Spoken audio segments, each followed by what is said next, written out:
అరే మీరు గణపతి పెడదామని పెద్దరికం కొట్టుడే గాని టైంకి ఒక్కడాలేంద్రా. పొద్దుగాల నుంచి ఈ పొట్టోడు నేను ఇద్దరం కలిసి పని చేస్తున్నాము. మీకేమైందిరా ఒక్కొక్కడికి? అరా కరోడా ఏమైందిరా నీకు? జల్ది రాదా?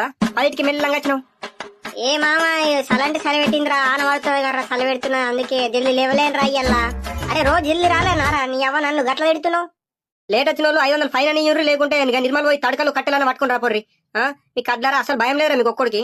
అరే రాజేశ మనం నిర్మల్ పోదాం రా, కట్టెలు తడకలు తీసుకురానా. వచ్చేటప్పుడు అదే పుత్తుల పైసలతోటి మంచి ఐఎఫ్సి రెస్టారెంట్ లో బిర్యానీ తిని రావచ్చురా. అబ్బా సరే మామ సరే పోదాం రా, ఇంకేమున్నారా మంచిగా టైం పాస్ కు టైం పాస్ అవుతుంది, బిర్యానీకి బిర్యానీ తింటాం. ఏమరా రాజా నిర్మల్ పోతా రాలేకుంటే 500 ఫైన్ కడతారా మీరు? ఇగో రాజేశాడు నేను నిర్మల్ పోయి కట్టెలు తీసుకొస్తాం రా. ఇగోరా 2000 రూపాయల కట్టెలకు, ఇగో 100 రూపాయల పెట్రోల్ కు, ఇగో 20 రూపాయలు చాయ్ తాగిరండి సరేనా? ఊరిని అవ్వ మనం బిర్యానీకి ఇస్తాడనుకుంటే కనీసం టిఫిన్ కూడా పైసలు ఇచ్చేటట్లేడు కదా. అరే మామ గంట నిర్మల్ దాకా